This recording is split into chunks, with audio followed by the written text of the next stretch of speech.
Okay, so good day, Grade 8 Raimundo and Kusumbing. So, welcome sa Day 7 ng ating video tutorial lesson.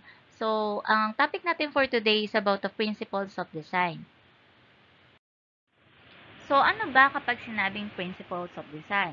So, ito yung definition niya. So, the principles of design describe the ways that artists use the elements of art in their artwork. So, ito yung mga technique na ginagawa ng isang artist paano pagandahin yung kanyang work of art or yung kanyang design. So, we have the 6 fundamental principles of design. So, ano-ano yung mga yon? So, we have the balance, proximity, alignment, repetition, contrast, and space. So, the elements and the principles of design are the building blocks. Nulit ko ha, huwag kayong malilito. Magkaiba yung elements tsaka principles of design. Pero kapag pinagsama mo sila, mas gaganda yung iyong design kasi sila yung building blocks ng iyong layout or ng iyong design. So, ano ba kapag sinabing elements. Pag sinabing elements, the elements of design are the things that make up a design. O, balikan natin yung previous lesson natin, di ba? Ano-ano yung mga elements natin? So, we have the graphics, the text, the audio, the video, the animation. So, eto namang principles of design, eto naman yung technique nga, yung way kung paano mo siya ile-layout or i-design. Okay, so let's start with the balance. So balance is the equality of distribution or visual weighing of objects on a field. So let's say for example, magle-layout tayo ng isang tarpaulin about sa school. Halimbawa, merong competition na nanalo, ganyan, kinemelu. So kapag nagawa tayo ng ating tarpaulin, so make sure na balance yung mga object, even the text or lahat ng elements na ilalagay natin doon. Kung naglagay tayo ng header na ang nilagay natin ay logo ng bukal, tapos header ng information tsaka address ng bukal, then dapat meron tayong footer. Kung meron tayo sa taas, meron tayo sa baba.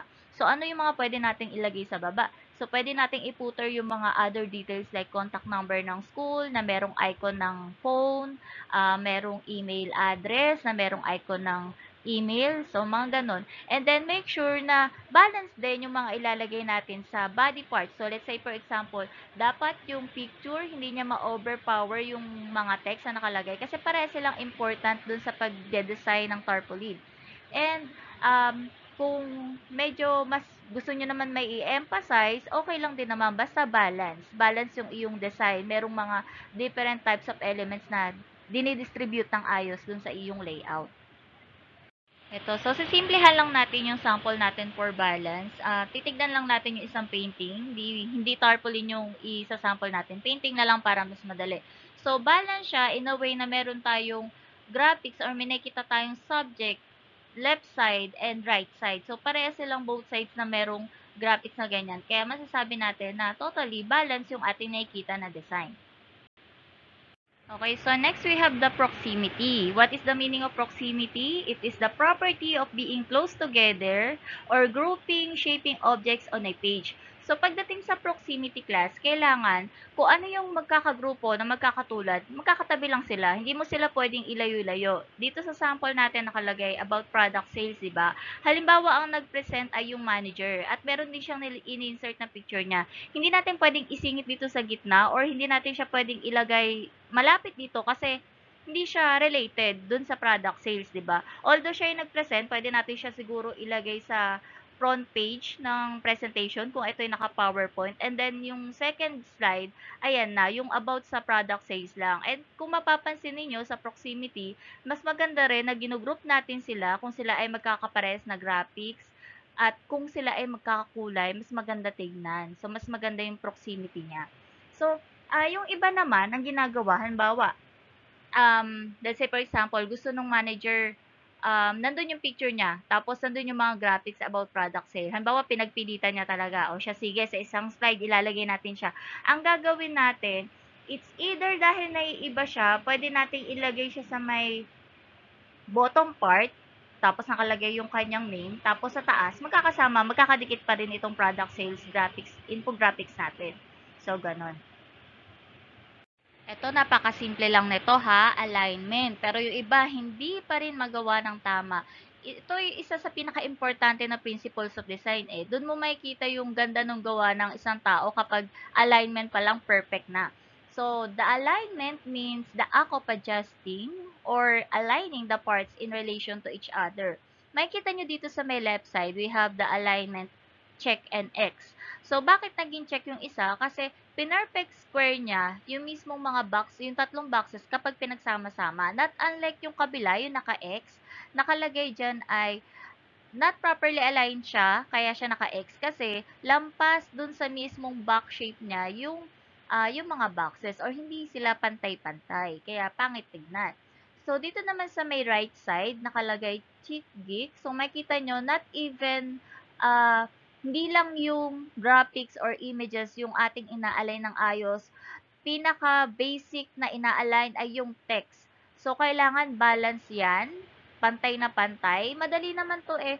Even sa Photoshop and Canva, may mga red line sila, indication na pantay ba siya or naka-align ba siya ng ayos. Kaya madali lang tong gawin. So, dapat gagawin nyo to kasi pinaka-basic to eh. Alignment pa lang kailangan maganda na. So, next natin is repetition. Napakadali lang nito. So, repetition of elements of design. So, ibig sabihin, kung pagdating sa mga shapes or graphics na ginamit, kailangan may repetition para magkaroon ng trademark yung inyong layout. So, halimbawa, about sa katipunan yung inyong ide-design. Let's say, for example, presentation siya sa AP. So, first slide pa lang, kailangan yung theme ng iyong slide deck ay puro about sa katipunan. Kung naglagay ka ng katipunero sa first page, sa second page mo, kailangan ka maglagay ng something na related din dun sa katipunero. So, let's say, for example, yung bahay dun ni Aguinaldo sa may kawit kung saan winagayway yung bandila ng Pinas, diba? So, pwede yon. So, sa third slide, mag-iisip ka, ano ulit ang related dun sa mga katipunan? O pwede nagpupunit sila ng sedula, diba? So, yun. So, dire-diretso lang. And then, aside from that, important din sa repetition ay yung color. So, malalaman mo na uniform yung iyong design kapag consistent ka sa paggamit ng mga kulay-kulay, yung mga colors na ginagamit mo. So, katipunero, 'di ba? So, katipunan, red and white siya. So, all over your design, maaring gamitin mo sa background ay white and then sa mga graphics mo ay red. So, consistent dapat yon mula umpisa hanggang dulo. So, wag ka masyadong maglalagay ng color na hindi naman related o makakagulo dun sa katipunan. Let's say, for example, ang color ay violet. So, ang violet ay hindi naman ginamit sa kulay ng katipunan, 'di ba? Iba yung meaning ng violet. So, 'yun. Iwasan yung gumamit ng ganon na kulay na hindi related. Next, we have the contrast. So, the perpetual effect of the juxtaposition or the act of positioning close together side by side of very different colors. So, pagdating naman dito, let's say for example, we have two elements na design na gagamitin and then pinagsama natin. Ano yung dalawang elements na yun? So, we have the text and the graphics, yung mismong shape ng red tsaka black. So, sa text, kailangan kapag pinagsama na natin siya with the shape, kailangan apply na natin yung contrasting effect niya. So, the juxtaposition of these two images ay kailangan maganda tingnan. So, ang bad contrast is malapit ang kulay nila sa isa't isa. So, ang ginamit dito ay violet and then red yung background. So, bad contrast siya kasi hindi mo mabasa ng ayos. Masakit sa mata. So, yung better contrast naman is magkaiba yung kulay ng text sa shape or dun sa graphics na ginamit natin. So, pwede din natin tong i-apply sa iba nating design, no? Sabi ko nga sa inyo, di ba, dun sa isa nating topic, kapag dark ang background, light ang text. Kapag light ang background, dark ang text. Okay, so last natin sa principles of designs are the space. So, pag sinabi natin space, dapat ang ating layout or graphics natin na gagawin ay kailangan may proper spacing. So, hindi siya dapat, kagaya nung sa text dito sa sample na Pepsi, hindi siya dapat patong-patong yung text. Kailangan pantay-pantay yung kanyang spacing. Pwede naman natin yung i-adjust yung kanyang letter spaces para mas visible siya, mas readable siya. And then, ganun din sa graphics effects. Kung gusto man natin na ang maging design natin ay magkapatong yung text, meron kasing ganun eh. May ganung style na pinagpapatong yung text. Just make sure lang na ayos yung contrast niya. Pero overall, dun sa inyong design, kailangan nakakahinga ng ayos yung text, nakakahinga ng ayos yung graphics. So, lahat ng elements na ilalagay natin, kailangan may proper spacing na tinatawag. Wag naman sobrang layo sa isa't isa, wag din sobrang lapit sa isa't isa.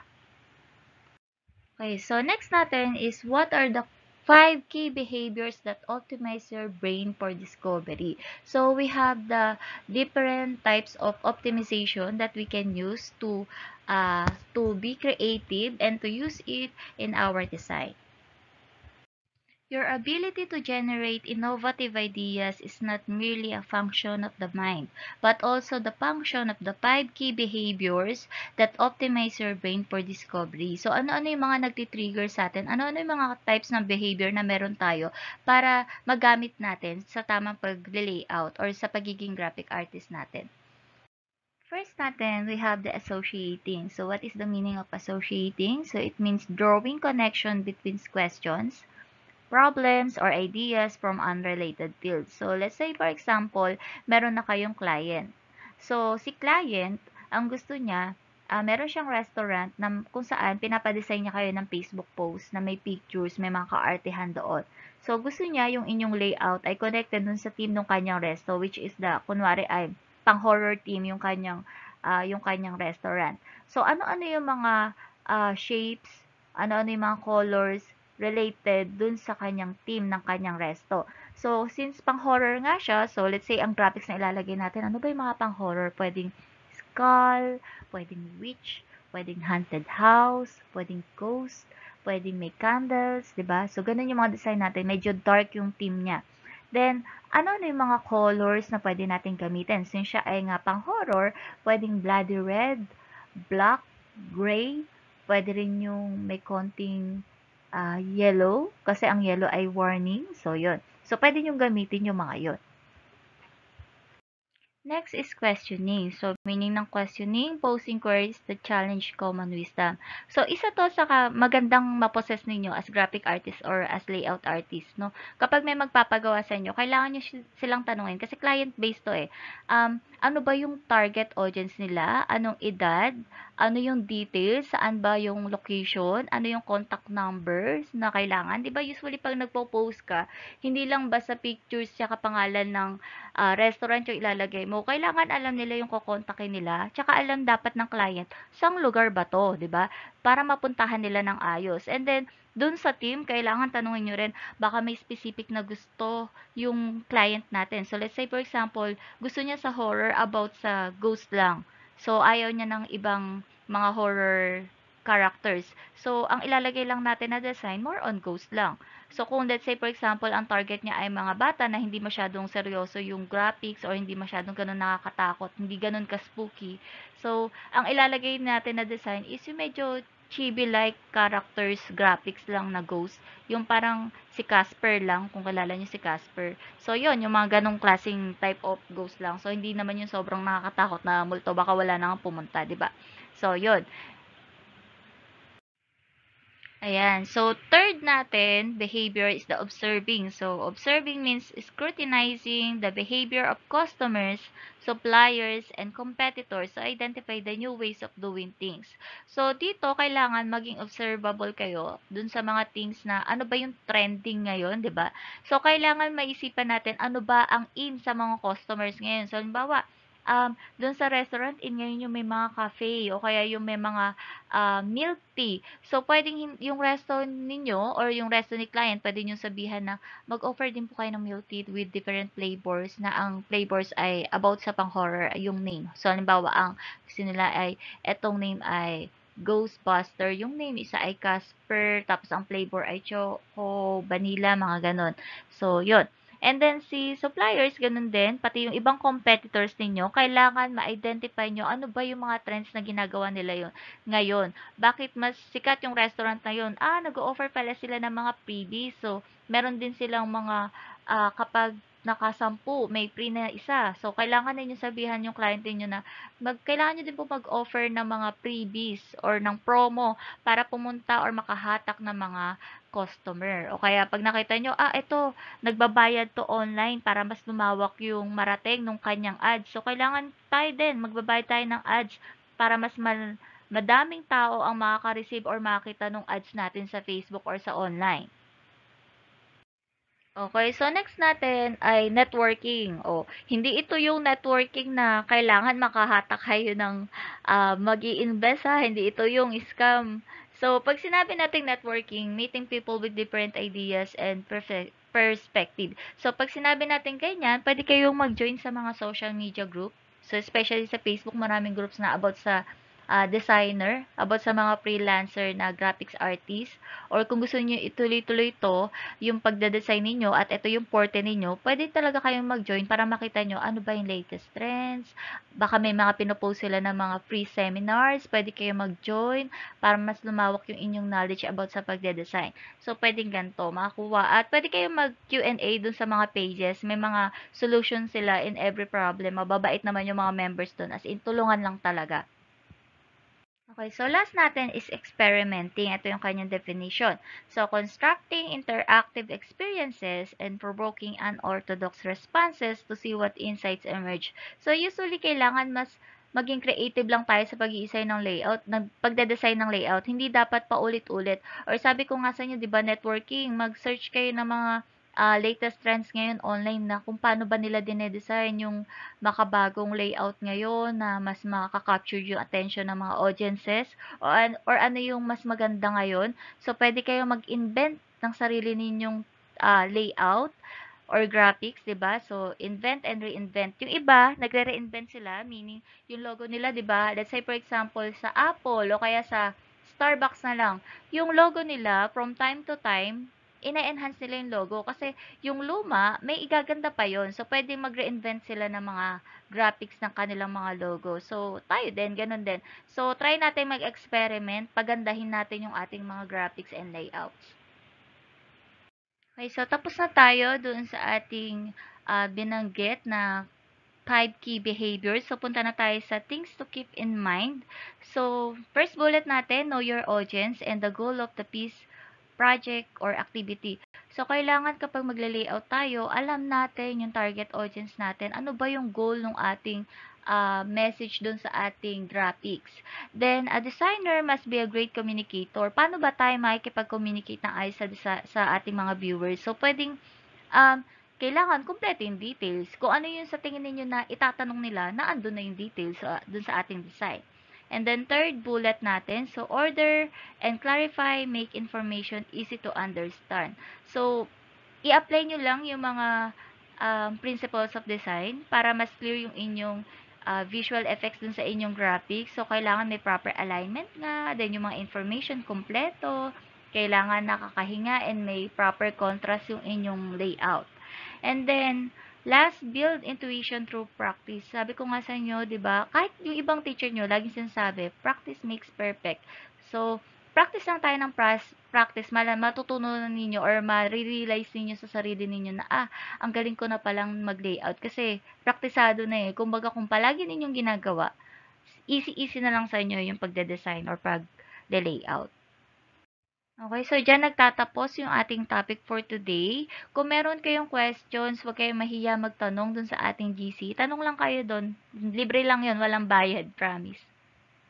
So, magpo-proceed na tayo sa ating quiz.